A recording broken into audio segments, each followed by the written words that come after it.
फडणवीसांनी राज यांचे आभार मानलेत तर उद्धव ठाकरेंवरती बोचरी टीका केली आहे। पहिल्यांदा तर मी राज ठाकरेंचे आभार मानतो की त्यांनी या ठिकाणी दोन बंधू एकत्रित येण्याचं श्रेय मला दिलं।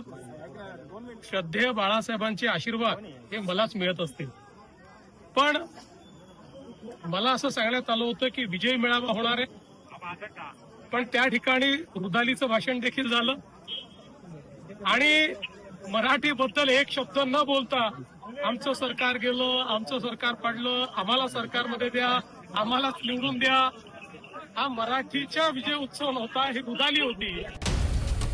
फडणवीसांच्या टीकेवर शिवसेना उभाटा पक्षाचे खासदार संजय राऊत यांनी जोरदार पलटवार केलाय। ठाकरे बंधूंच्या एकत्र येण्याने तुमची रुदाली सुरू झाल्याचं राऊत म्हणाले।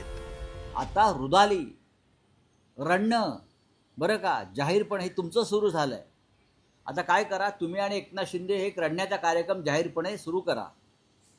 आम्ही कार्यक्रम लावतो तुमच्या रडण्याचे, दोघांनी एकत्र बरं का।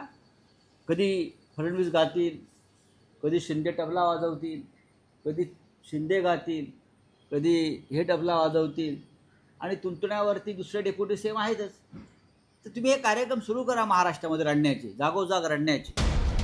ठाकरेंकडे 25 वर्ष महानगरपालिका होती, पण ते काहीच काम करू शकले नाहीत अशी टीका फडणवीसांनी केली होती। त्यालाही राऊतांनी चोख प्रत्युत्तर दिलंय। त्यांना असूया आहे की 25 वर्ष महानगरपालिका त्यांच्याकडे असताना दाखवण्याला ते काहीच काम करू शकले नाहीत, पण मोदीजींच्या नेतृत्वात आम्ही ज्या प्रकारे मुंबईचा चेहरा बदलवला, त्यांच्या काळामध्ये मराठी माणूस मुंबईतनं हद्दपार झाला। आम्ही पीडीडी चाळीतल्या मराठी माणसाला, पत्रा चाळीतल्या मराठी माणसाला, अभ्युदयनगरच्या मराठी माणसाला हक्काचं मोठं घर हे त्याच ठिकाणी दिलं, याची असूया त्यांच्या मनामध्ये आहे। पण मी नेहमी सांगतोय, पब्लिक है सब जानती है। हाँ, पब्लिक सब जानते हैं, इसलिए तो पब्लिक आई ना कल।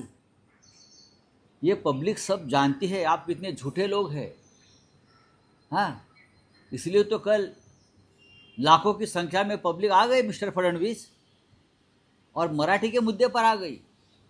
आप बौखला गए हो, आप डर गए हो दोन ठाकरे ब्रदर्स से, ये आप साफ हो गया है। ठाकरे बंधूंचं एकत्र येणं ही राज्याच्या राजकारणातील एक महत्त्वाची घडामोड ठरली आहे। आगामी पालिका निवडणुकांमुळे या घटनेला अनेक कांगोरे मिळाले, त्यामुळे यावरील आरोप प्रत्यारोपांची ही मालिका पुढे काही दिवस अशीच सुरू राहणार हे नक्की। Bureau report, news 18 Lokmat.